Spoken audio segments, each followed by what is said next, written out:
गोस्वामी तुलसीदास जी कहते हैं, सेवत सादर समन कलेसा। जो सत्संग को बड़े आदर के साथ सेवन करते हैं, अर्थात जो सत्संग का आदर करते हैं, जो सत्संग का सम्मान करते हैं, आदर करते हुए सम्मान करते हुए तब जो सत्संग सुने तो फल क्या होगा? गोस्वामी तुलसीदास जी कहते हैं, समन कलेशा। यह हमारे जीवन के क्लेशों का, हमारे जीवन के दुखों का नाश करता है।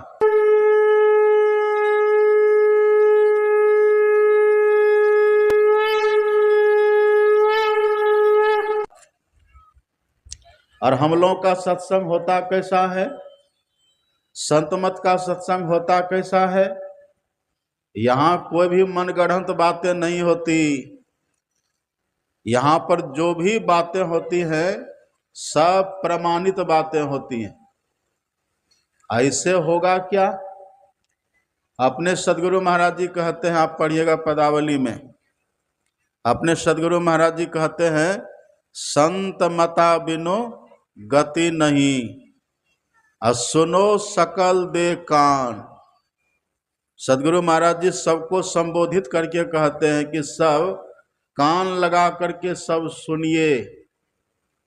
संत मता बिनु गति नहीं, सुनो सकल दे कान। संत मत के ज्ञान के बिना, संतों के ज्ञान के बिना सदगति नहीं है। इस बात को खूब बढ़िया से कान लगा करके अपने सदगुरु महाराज जी कहते हैं, सुनिए। संत मता बिनु गति नहीं, सुनो सकल दे कान। जाओ चाहो उद्धार को, यदि अपना उद्धार चाहते हैं, यदि अपना कल्याण चाहते हैं, तो बनो संत संतान, संत की संतान बन जाइए। और संत की संतान का मतलब संत का शिष्य बनिए। चाहे संत का शिष्य बनिए या फिर भगवंत का शिष्य बनिए, एक ही बात है। और शिष्य कहते हैं किसको? हम लोग देखते हैं, हम लोग कहते हैं ना, सदगुरु महाराज के शिष्य हम लोग हैं। कोई कहते हैं हम फलाने के शिष्य हैं, हम फलाने के शिष्य हैं, लोग कहते हैं ना। तब वास्तव में शिष्य कहते किनको है? आप पढ़िएगा, किसको कहते हैं? देखिए, गुरु नाम है ज्ञान का, शिष्य सीख ले सोए। अज्ञान मर्याद जाने बिना गुरु और शिष्य न कोय। जो गुरु के ज्ञान को सीख ले, जो गुरु के ज्ञान को हृदयंगम कर ले, वही शिष्य होते हैं। और जो शिष्य के संदेह को, जो शिष्य की शंका का, शोक का समाधान करने में समर्थ होते हैं, वे ही गुरु होते हैं। और जो ऐसे गुरु नहीं होते, तब जो केवल शिष्य बना ले और शिष्य का धन ठगे, केवल शिष्य से धन ले, शिष्य के भीतर के संदेह को नहीं मिटावे, शिष्य के भीतर के अज्ञान को नहीं मिटावे, शिष्य के भीतर के शोक को नहीं मिटावे, तब क्या होगा? आप पढ़िएगा, हरई शिष्य धन शोक न हरई, हरई शिष्य धन शोक न हरई, सो गुरु घोर नरक मह परई। जो केवल अपने शिष्य के धन को ठगता है, लेकिन शिष्य के शोक का, संदेह का निवारण नहीं करता, तो ऐसे गुरु नरक जाते हैं। अब आप ही कहिए, जब ऐसे गुरु ही गए नरक, तो शिष्य कहाँ जाएंगे? वैकुंठ। शिष्य कहाँ जाएंगे? लोभी गुरु और लालची चेला, और दोनों नरक में ठेलम ठेला, दोनों नरक जाते हैं। इसलिए शिष्य उनको कहते हैं जो गुरु के ज्ञान को धारण करे। हम केवल इतना ही कह दें कि हम गुरु महाराज के शिष्य हैं तो हो जाएगा? कोई कह दे कि हम गुरु महाराज के शिष्य हैं तो हो जाएगा? या कोई कह दे कि हम कबीर के शिष्य हैं तो हो जाएगा? कोई कह दे हम गुरु नानक के शिष्य हैं तो हो जाएगा? कहने से नहीं होता। तब जब हम गुरु महाराज के ज्ञान को धारण करेंगे तब उनके शिष्य होंगे। जब हम संत कबीर के ज्ञान को धारण करेंगे तब उनके शिष्य होंगे। जब हम गुरु नानक के ज्ञान को जानेंगे, समझेंगे, उनके ज्ञान को हृदयंगम करेंगे, उनके ज्ञान पर हम चलेंगे, तब शिष्य होंगे। यही होते हैं संतान। तो देखिए अपने सदगुरु महाराज जी कितनी अच्छी बात कहते हैं, यदि आप अपना उद्धार चाहते, अपना कल्याण चाहते हैं, तो क्या करिए? बनिए संत संतान, संतों का शिष्य बनिए, संतों की संतान बनिए, तब अपना कल्याण होगा। अब प्रसंग भी आज का बड़ा विचित्र है। अभी सुने ना, जो ध्यान से पाठ को सुने होइएगा, और जो शुरू से आकर के सत्संग में बैठे हैं उनको याद होगा। प्रसंग कितना बढ़िया है, रामचरितमानस का प्रसंग है। एक बात आप ये भी जान लीजिए, यदि आपके मन में ये हो जाए कि रामचरितमानस का जो प्रसंग है ना वह बनावटी है, वो मन गढ़ंत है, कृत्रिम है, यदि ऐसा आपके मन में विचार हो जाए तो समझ लीजिए आपका दुर्भाग्य है। तब आपने संत की महिमा को नहीं समझी, तब आप संत के ज्ञान के महत्व को नहीं जाने। ऐसा स्वप्न में भी मत सोचिए कि श्री रामचरितमानस हो या और कोई भी संतों का ज्ञान हो वो मनगढ़ंत होता है, वह मन कल्पित होता है। ऐसा कभी मत सोचिएगा। संत महात्मा जो कह देते हैं ना, वो तीनों काल में सत्य होता है। अभी देखिए ना, आकाश में बादल है, तो क्या आकाश में बादल होने से सूर्य का प्रकाश खत्म हो गया? खत्म हो गया प्रकाश? आकाश में सूर्य उगा हुआ है ना अभी। अब बादल देखिए कितना है, अभी देखिए प्रत्यक्ष में बादल है, क्या सूर्य खत्म हो गया? खत्म नहीं होता।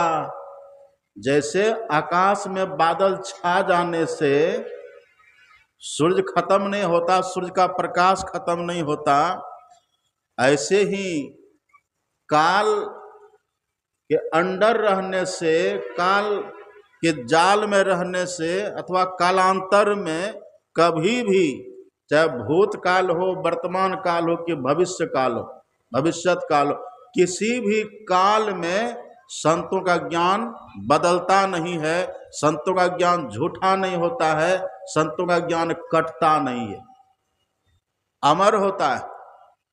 तभी तो संतों के ज्ञान को अमृत कहते हैं।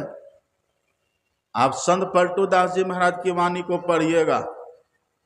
संत पलटू साहब कहते हैं, रवि के तेज घटे नहीं, रवि अर्थात सूर्य, रवि के तेज घटे नहीं, जौ घन जुरे घमंड। जौ घन, घन कहते हैं बादल को। आकाश में कितना भी बादल छा जाए, क्या सूर्य का प्रकाश घट जाएगा? नहीं घटेगा। पलटे नहीं, पलट जाए ब्रह्मांड। ये ब्रह्मांड पलट सकता है, ये दुनिया बदल सकती है, ये संसार झूठा हो सकता है, पर कभी संतों का ज्ञान झूठा नहीं होता। इस बात को खूब बढ़िया से जान लेना चाहिए। पलटू संत जो कही गए वही बात है ठीक। अब वचन संत के ना टले, जो गाड़ी के लीक। अभी देखिए ना, ट्रेन दौड़ रही है, ट्रेन देखिए दौड़ रही है, क्या पटरी भी दौड़ रही है? ट्रेन पटरी पर दौड़ती है, क्या पटरी भी दौड़ेगी? ट्रेन भले कितना भी दौड़े, इन पटरी नहीं दौड़ती, पटरी स्थिर रहती है।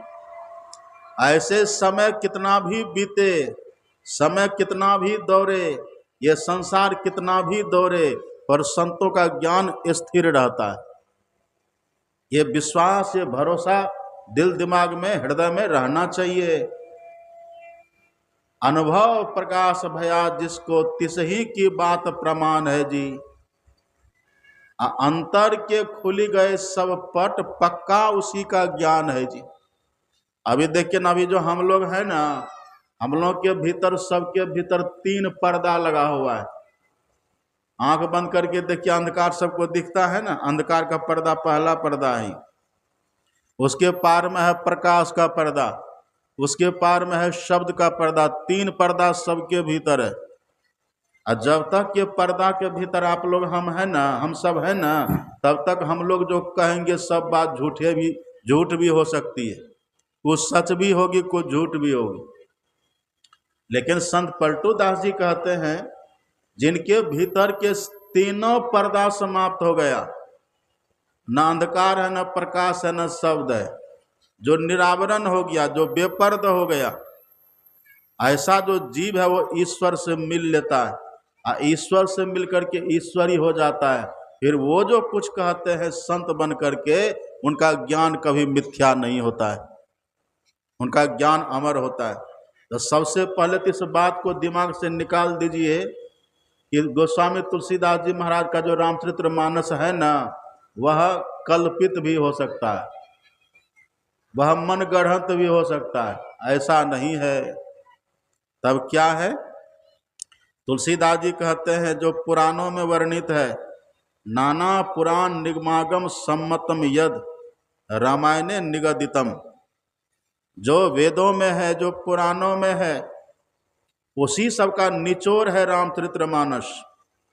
और भी तुलसीदास जी कहते हैं कि मैं जो लिख रहा हूँ ना, ये मत समझना कि केवल मैं पढ़ करके लिख रहा हूँ और केवल सुन करके लिख रहा हूँ। तब तुलसीदास जी कहते हैं, मैंने वो दृष्टि पाई है और मैंने राम के, परमात्मा के चरित्र को देखा है, देख करके तब वर्णन कर रहा हूं। श्री गुरु चरण सरोज रज निजमन मुकुर सुधार। पहले मैंने अपने मन रूपी दर्पण को शुद्ध किया, पवित्र किया, और तब मैंने उस पवित्र मन में, पवित्र मन रूपी दर्पण में, तुलसीदास जी कहते हैं, मैंने भगवान के चरित्र को देखा। और जो देखा वर्णव रघुवर बिमल जसु, उसी का मैंने वर्णन कर दिया। कितनी बड़ी बात है, आप सोचिए। श्री गुरु पद नख मणिगण ज्योति, सुमिरत दिव्य दृष्टि ही होती। दलन मोहतम सोसु प्रकाशो, बड़े भाग और आवई जासो। उग्रही बिमल बिलोचन ही के, मिटही दोष दुख भव रजनी के। असोझही राम चरित मणि मानिक, गुपुत प्रगट जहाँ जो जही खानिक। जथा स्वंजन आंजी दृगा, साधक सिद्ध सुजान। कौतुक देखहि शैल बना, भूतल भूरि निधान। जो योगी लोग होते हैं वो भगवान के चरित्र को सब जगह देखते हैं। तुलसीदास जी कहते, मैंने देखा है तब कहा है। सब सुन रहे मेरी बात? सुन रहे कि सो रहे हैं? पलथी मार के सब बैठिए, देखिए कैसे पैर फैला करके बैठी है। इस पलथी मारिए ठीक से, पलथी मार के सीधा होकर बैठिए, जैसे तैसे मत बैठिए सत्संग में, खूब बढ़िया से बैठिए। ये बात को बढ़िया से मन में बैठा लीजिए कि तुलसीदास जी ने जो लिखा है बिल्कुल सत्य लिखा है, वो झूठ नहीं है। संतों का ज्ञान झूठ नहीं होता। आप देखिए, अभी जो आपने पाठ में सुना, क्या सुना है पाठ में? पाठ में आपने भुसुंडी जी कह रहे हैं और गरुड़ जी सुन रहे हैं, यही संवाद आपने सुना है। और काकभुसुंडी जी क्या कह रहे हैं? काकभुसुंडी जी अपने लिए कह रहे हैं, अपनी कथा सुनाए हैं। कब की कथा सुनाए हैं? अपने इस जन्म की बात नहीं सुनाए हैं। काकभुसुंडी जी कहते हैं, मैं तब की बात सुना रहा हूं अपनी, जब मैं कभी शूद्र की देह में था और अयोध्या में मेरा जन्म हुआ था, तब की बात मैं कह रहा हूं। अब कहिए हम लोगों को, आपको अपनी बात याद है? अभी तो मनुष्य बने हुए हैं। कौन गांव है ये?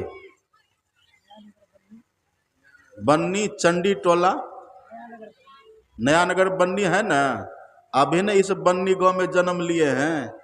इसके पहले कहाँ थे सो कहिए, है किसी को याद? इसके पहले आप कहाँ थे याद है? ये बड़े बड़े पढ़े लिखे लोगों को भी पता चलता है कि जन्म के पहले हम कहाँ थे। अभी तो इस गांव में है, इसके पहले आप कहाँ थे? इसके पहले भी आप थे कहीं कि नहीं? आप थे, लेकिन जानते हैं? आप नहीं जानते, हम लोग नहीं जानते हैं, लेकिन संत महात्मा जानते हैं। जो संत और भगवंत होते हैं वे जानते हैं। आप गीता को पढ़िएगा, श्रीमद् भगवद गीता में भगवान श्री कृष्ण का वचन है। कृष्ण भगवान कहते हैं अर्जुन से कि हे अर्जुन, बहुनी में व्यतीतानि जन्मानि तव चार्जुन, तान्यहम वेद सर्वाणि न त्वं वेत्थ परंतप। हे अर्जुन, तेरा बहुत जन्म हुआ है, अब मेरा भी बहुत जन्म हुआ है। देखिए भगवान कह रहे, बच्चे को शांत करके रखिए, जिसका जिसका बच्चा है ना शोर मत होने दीजिए, बहुत शांति से रहिए, खूब बढ़िया से सुनिए। देखिए भगवान का वचन कितना अच्छा है। भगवान कहता है अर्जुन, मेरा तेरा बहुत जन्म हुआ है, लेकिन उन सभी जन्मों को तू नहीं जानता है। तब भगवान कहते मैं जानता हूं। हे अर्जुन, तू नहीं जानता है, मैं नहीं, मैं जानता हूं। तो अर्जुन ने भगवान से पूछा कि भगवान ठीक है, मैं नहीं जानता हूं, आप जानते हैं, तो आपके सिवा दूसरा कोई नहीं जानते हैं?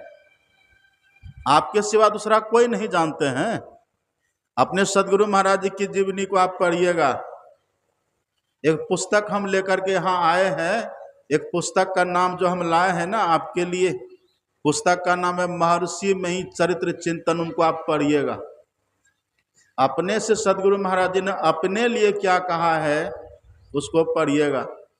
जब बाबा साहब गए थे ना, जब बाबा साहब के पास सदगुरु महाराज जी गए थे पहली बार मुरादाबाद, वहां मिले थे, तब बाबा साहब ने कहा था गुरु महाराज जी से कि लाला देखो, तुम कहाँ बिहार के पूर्वी छोर पूर्णिया जिला के रहने वाले हो, अब मैं कहाँ यहाँ उत्तर प्रदेश के मुरादाबाद जिला पश्चिमी छोर का रहने वाला।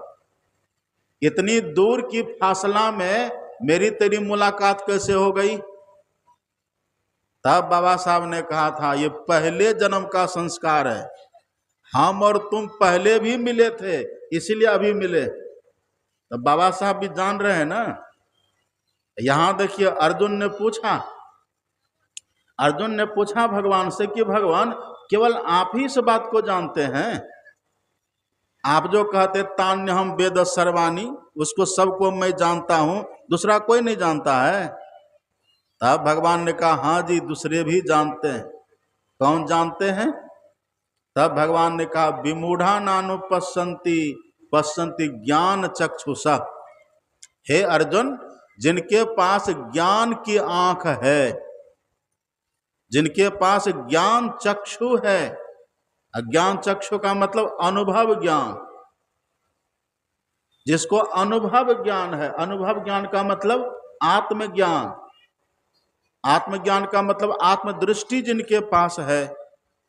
हे अर्जुन, जिनके पास आत्मदृष्टि है ना, वो भी इन सब बातों को जानता है कि कौन कब कहां था, सब जानता है।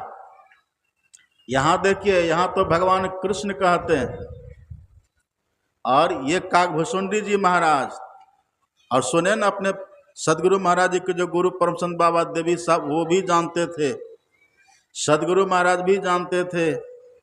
काकभुसुंडी जी कहते हैं कि हे गरुड़, मैं अपने पहले के जन्मों की कथा आपको सुनाता हूं।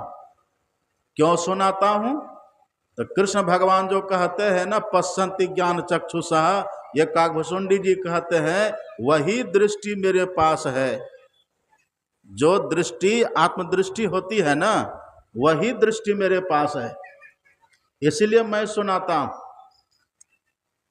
आप पढ़िएगा काकभुसुंडी जी महाराज के लिए। कागभूषुंडी जी कहते हैं निज अनुभव। अनुभव का मतलब आत्मज्ञान, अनुभव ज्ञान मतलब आत्मदृष्टि वाला ज्ञान। कागभूषुंडी जी कहते हैं निज अनुभव मैं कहूं खगेशा। हे पक्षीराज गरुड़, मैं अपने अनुभव ज्ञान की बात कहता हूं। मतलब मैंने जो पहले देखा है वो तुमको सुनाता हूं, सुनो।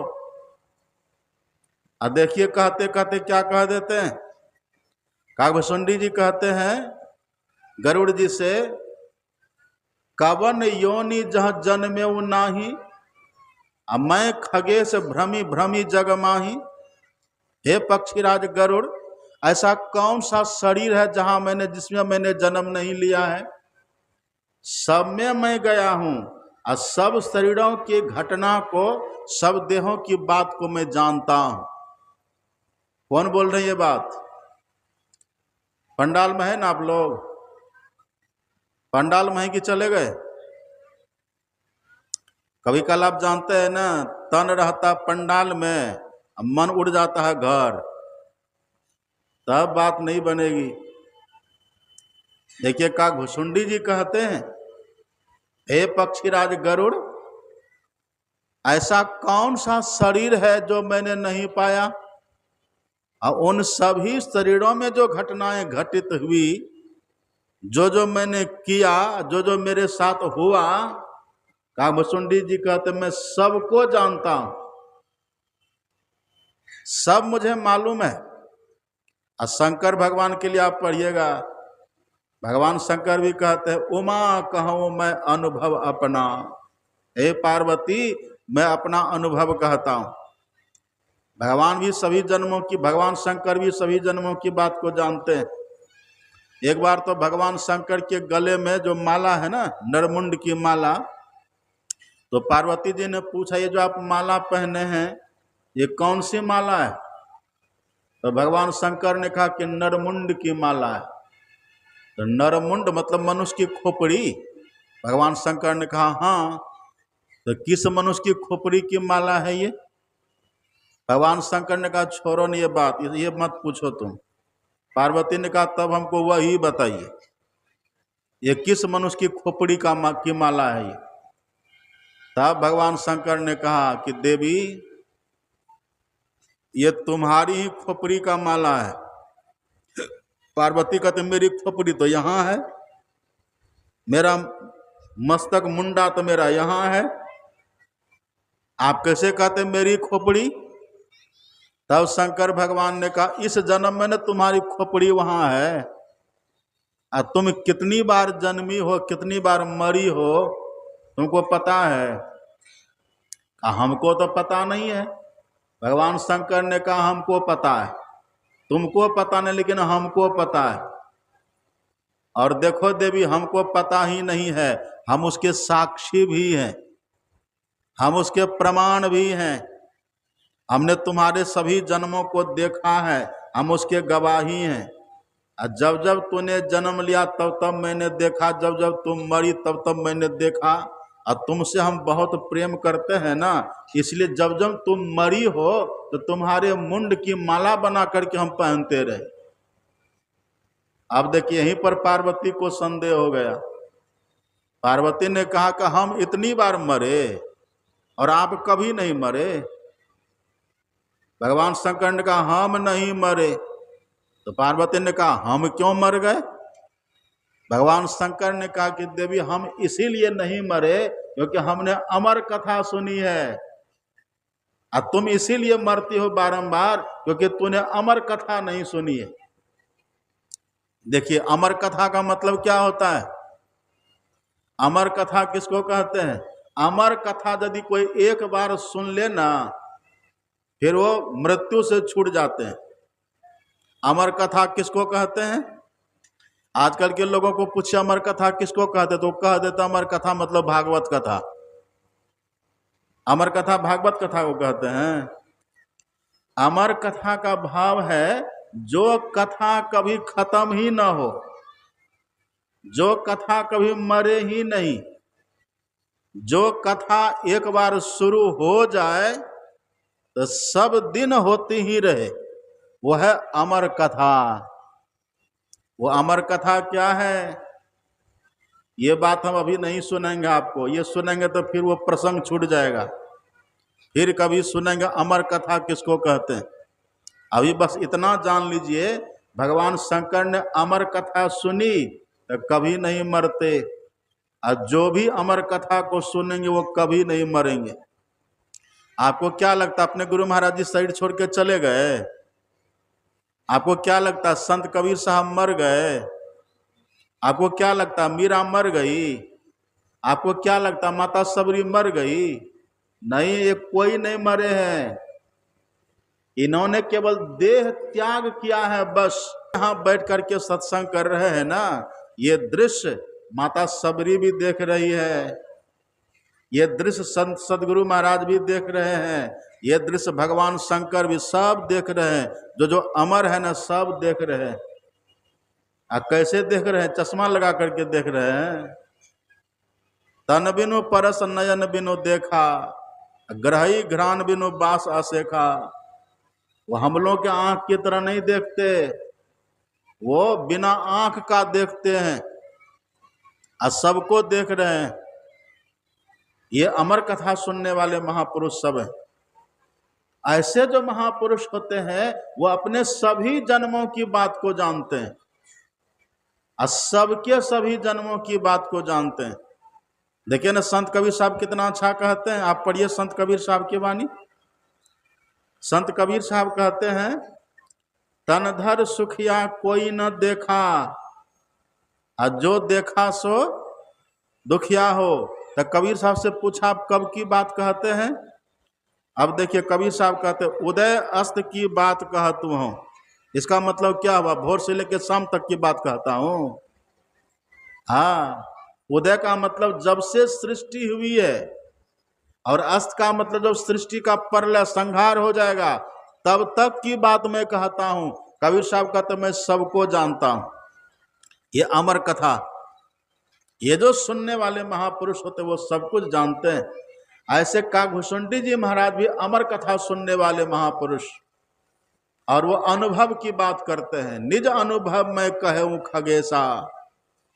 भगवान शंकर कहते उमा कहूं मैं अनुभव अपना, और कबीर साहब कहते हैं तू कहता कागज की लेखी, मैं कहता आंखिन देखी। है ना अनुभव ज्ञान। अपने सदगुरु महाराज जी कहते मैं ही जो अनुभव ज्ञान हो, अनुमान क्या करे।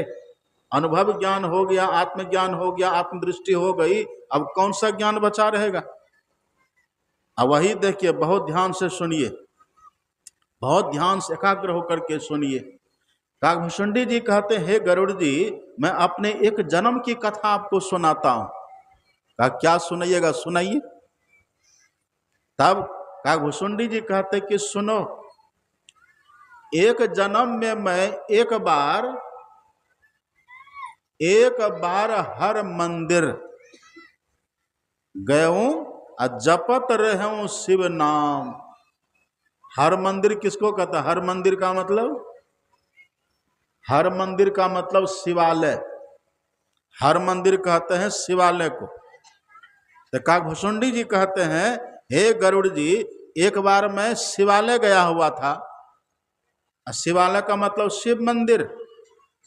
मैं भगवान शिव के मंदिर में गया हुआ था, और वहां बैठ करके भगवान शिव के मंदिर में बैठ करके मैं भगवान शिव के ही नाम का जप कर रहा था। बहुत ध्यान से सुनिए, इधर देखिए सब मेरी तरफ, इधर देखिए सब। देखिए भगवान शंकर कितना बढ़िया, भगवान शंकर का मंदिर है, कितना अच्छा काकभूषुंडी जी सुना रहे हैं, एकदम फ्रेश साफ। जपत रहूं शिव नाम। मैं शिव मंदिर में गया था हे काकभूषुंडी जी, और वहां पर बैठ करके मैं भगवान शिव के ही नाम का जप कर रहा था। भगवान शिव का मंदिर है और भगवान शिव का ही मंत्र था, अब मैं भी भगवान शिव का ही तब भक्त था। उसी मंदिर में, भगवान शिव के ही मंदिर में मैं बैठ करके भगवान शिव के ही मंत्र का जप कर रहा था। देखिए एक एक कहानी अपने जीवन की घटना सुना रहे हैं। आप जानते हैं ना, प्रत्यक्षम किम परमाणु, जो अपने सामने घटी हुई घटना होती है वो सच होती है कि नहीं। कागभूषुंडी जी कहते हैं ये मेरे सामने घटना घटी, अब मैं ही था इसका मेन एक्टर, मैं ही था। मैं ही उस शिव मंदिर में बैठ करके ओम नमः शिवाय, शिव नाम का शिव मंत्र का जप कर रहा था। ओम नमः शिवाय जप कर रहा था, या हे शिव ये जप कर रहा था। अब वही मंदिर में बैठा हुआ था।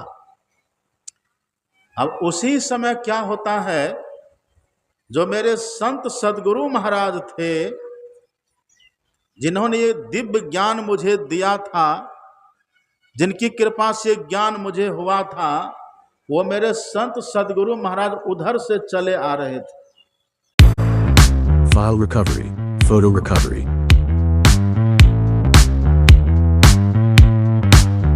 Install and go.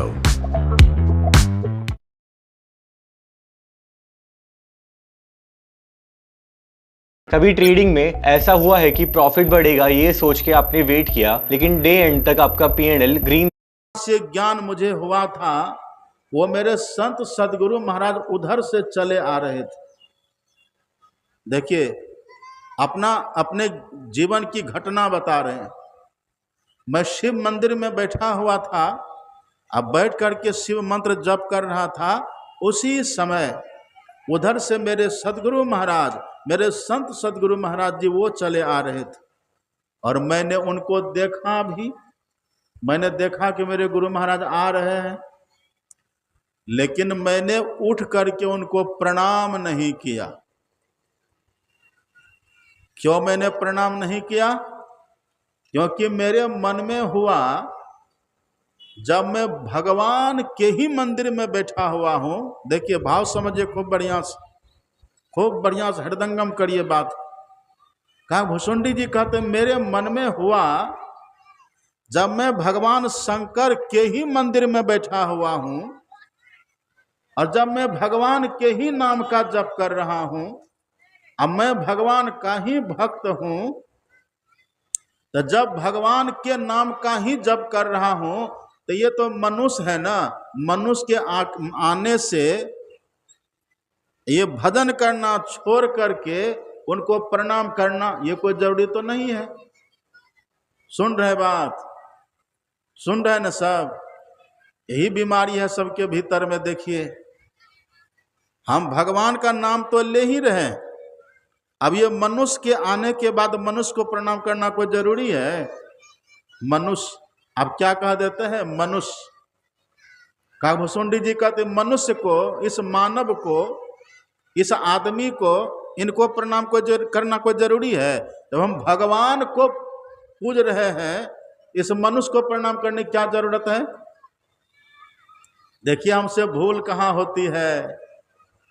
और आजकल लोग क्या कहते हैं? आजकल लोग कहते हैं कि भगवान को छोड़ करके सब मनुष्य की पूजा करते हैं। कहते हैं ना लोग, ये चर्चा खूब चलती है। जब हम लोग को लोग देखते हैं ना, कहते देखो इसको, देखो इसको, ये भगवान को छोड़ करके ये मनुष्य की पूजा कर रहा है। जो आपके मन में चल रहा है ना, जो आप कहते हैं ना, जो चिंतन, जो विचार, जो भावना आपके भीतर हो रही है गुरु के प्रति, कि भगवान को छोड़ करके गुरु मनुष्य को पूजता है, ये देखिए घटना पहले घट चुकी है। ये घटना पहले घट चुकी है।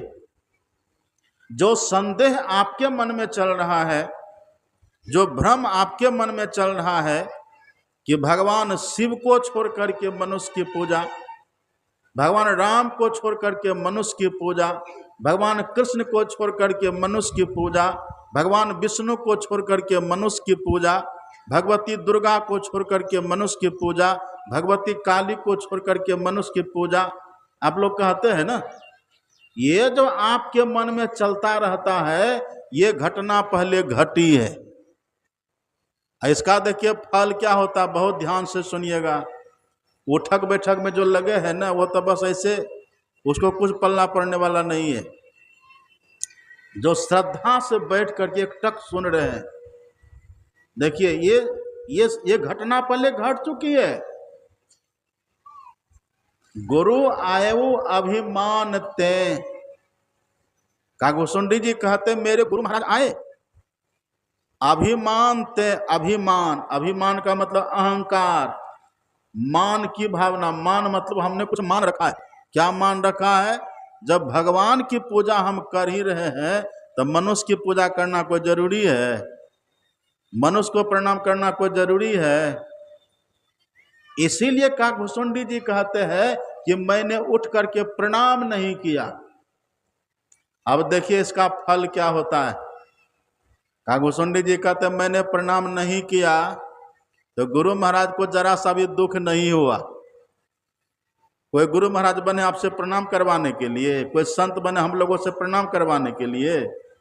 हम किन्हीं को प्रणाम करेंगे, हम संत को प्रणाम करेंगे तब संत खुश होंगे।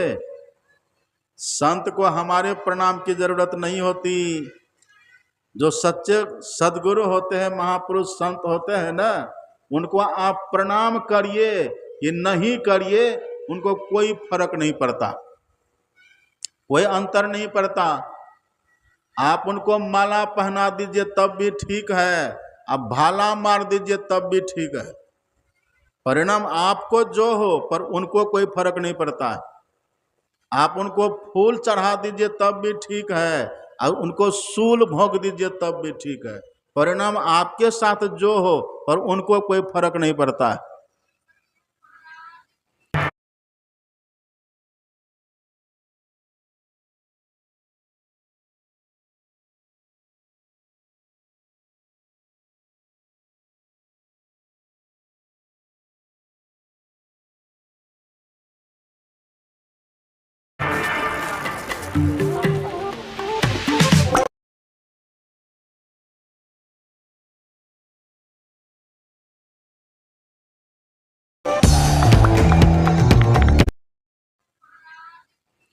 आशिक मस्त फकीर भया जब क्या दिलगिरी पन मन में, कोई पूजत फूलन मालन से सब अंग सुगंध लगावत है, कोई लोक निरादर कार करे मग धूल उड़ावत है तन पे।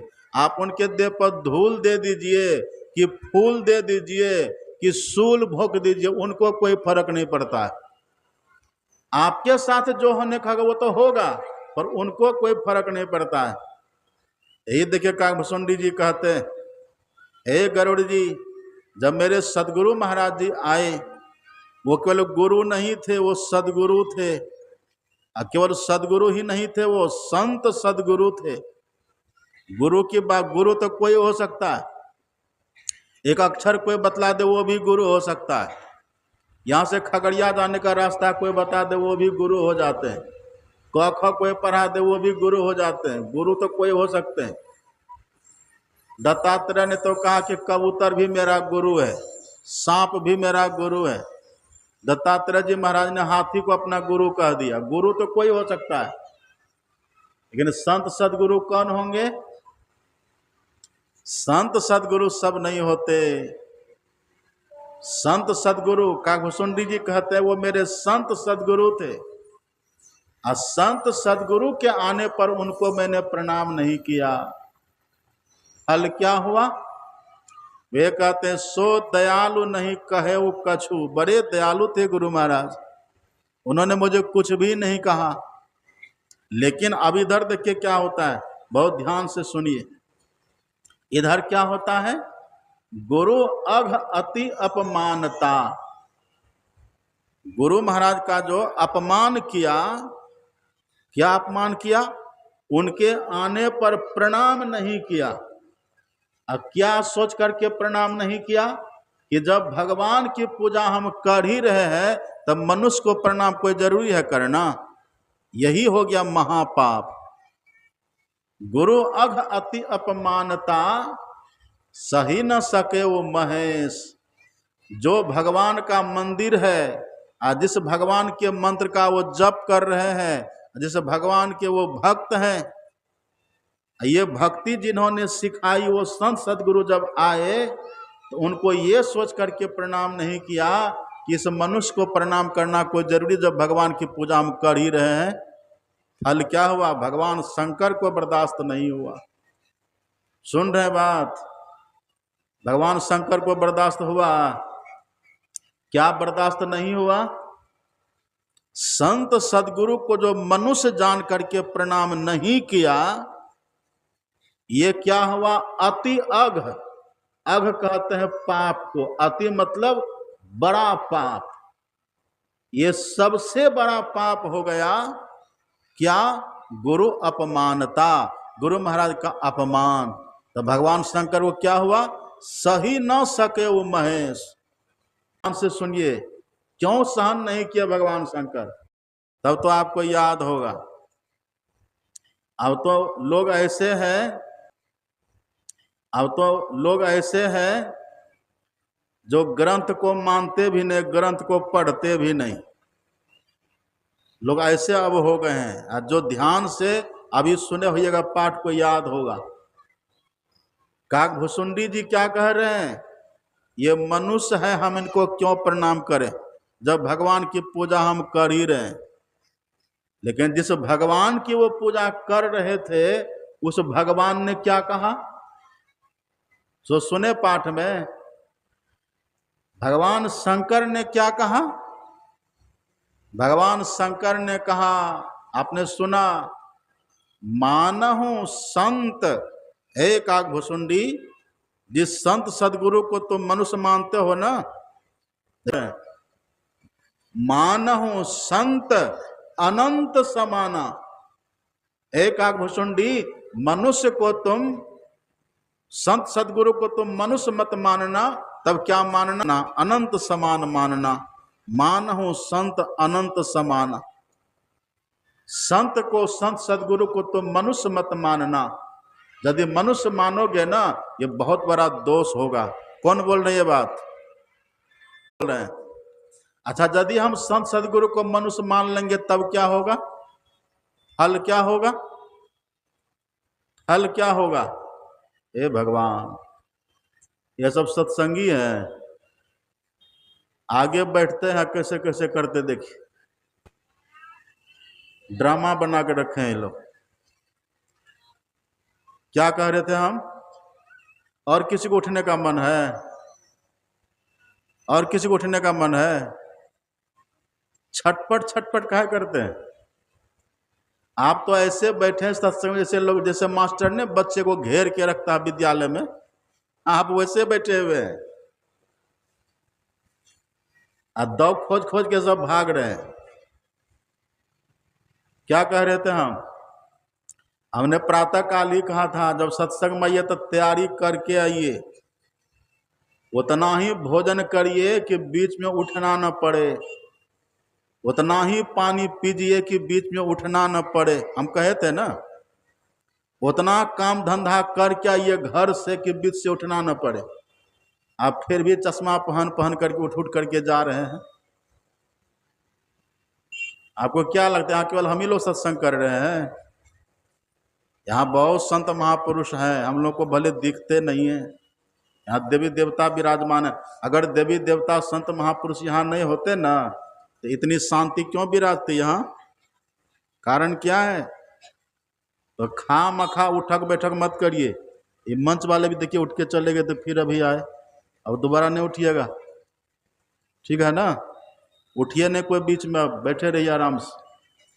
क्या कह रहे थे हम? क्या कह रहे थे? वक्ता गए कह, श्रोता गए बह। दो बूढ़ी गई सत्संग में, अब बीचे से उठ करके चल दिया, अपना पोलोथीन लिया, चप्पल लिया, उठ करके बीचे से चल दिया। उधर लोगों ने पूछा, माता जी कहाँ गए थे? सत्संग में गए थे। अच्छा, सत्संग में गए थे, हाँ, तो दो बात हमको भी सुना दीजिए। बुढ़िया कहती, सुने थोड़े जो आपको सुनाएंगे। तो फिर गए थे काहे सत्संग? देखिए, बहुत ध्यान से सुनिए। जो जो भ्रम आपके दिमाग में समाज के लोग घुसाता है ना, उसी भ्रम का निवारण होता है सत्संग में। तो सुनेंगे बढ़िया से तब ना। और सत्संग का फल क्या है? अपने सदगुरु महाराज जी ने सत्संग का फल भी लिखा है। वो जो आप कहते हैं ना मति की रति गति भूति भले, वो सब तो है ही है। सत्संग का सबसे बड़ा फल क्या है? सत्संग का फल है संशय दूर बहाय। भीतर में संशय नहीं रहना चाहिए, तब है सत्संग। दृढ़ ज्ञान समुझाए, अपने भीतर दृढ़ बोध दृढ़ ज्ञान हो जाए, तब है सत्संग। तुरंत हो जाएगा, संशय तुरंत भाग जाएगा। जब कछु काल करिए सत्संगा, तब ही होए मोह भ्रम भंगा। जब थोड़ा देर बैठ करके बढ़िया से सत्संग करिएगा ना, तब मोह भ्रम खत्म होगा, शंका तब मिटेगी। अब देखिए, पहले तो भगवान शंकर ने कहा कि काकभुसुंडी, जिनको तुम मनुष्य मानते हो ना, उनको मनुष्य मत मानो। क्या मानो? मानहु संत अनंत समाना। संत सदगुरु को तुम अनंत परमात्मा की तरह मानो, परमात्मा ईश्वर मानो उनको। करने काकभुसुंडी जी से कहा है। और आप पढ़िएगा योग सिखोपनिषद। योग सिखोपनिषद में भगवान शंकर ने ही ब्रह्मा जी से कहा, पढ़िएगा, भगवान शंकर का वचन पढ़िए। आप अपने मन से मनगढ़ंत कोई बात कहिए, वो आपका मन है, पर भगवान शंकर क्या कहते हैं वो प्रमाणित बात पढ़िए। वेद का ज्ञान कांड है उपनिषद, उसको पढ़िए। उपनिषदों में योग सिखोपनिषद, उसको पढ़िए। उसमें भगवान शंकर का उपदेश है ब्रह्मा जी के नाम। भगवान शंकर उसमें कहते हैं, देखिए, गुरुर ब्रह्मा गुरुर विष्णु गुरुर देवो सदाशिव न गुरुरधिक कश्चिन त्रिषु लोकेषु किंचन। गुरु को ही ब्रह्मा समझो, गुरु को ही विष्णु मानो, और गुरु को ही सदाशिव समझो। और तीनों लोकों में गुरु से बढ़कर के दूसरा कोई नहीं है, ऐसा ज्ञान धारण करो। कौन बोल रहे हैं ये बात? शंकर भगवान। अभी तो ब्रह्मा विष्णु महेश का ही नाम लिए हैं आप। और आगे में पढ़िए, आगे भगवान शंकर कहते हैं, यथा गुरु तथे वेशस, तथे वेशो यथे वेशस तथा गुरु, पूजनीयो महाभक्त्या न भेदो विद्यते नयो। जैसा ईश्वर है वैसा ही गुरु है, जैसा गुरु है वैसा ईश्वर है। जो गुरु भक्त होते हैं, जो ईश्वर भक्त होते हैं, गुरु के प्रति ये भाव रखते हैं, दिव्य ज्ञानोपदेष्टारम देशिकम परमेश्वरम पूजयेत पर्या भक्त्या तस्य ज्ञान फलम भवेत। परमात्मा तो अव्यक्त है, परमात्मा तो सर्वव्यापक है, लेकिन वही परमात्मा गुरु के रूप में हमारे सामने खड़े हैं। भगवान शंकर का देखिए वचन। इतने से भी संतोष नहीं हुआ, आप पढ़िए, एक पुस्तक का नाम है दक्षिणामूर्ति स्तोत्र, उसमें पढ़िएगा। शंकराचार्य जी महाराज लिखते हैं, ईश्वरो गुरुडात्मेति मूर्ति भेद विभागिनः व्योमवत व्याप्त देहाया दक्षिणामूर्तये नमः। गुरु में और ईश्वर में कोई भेद नहीं है, एक ही है दोनों।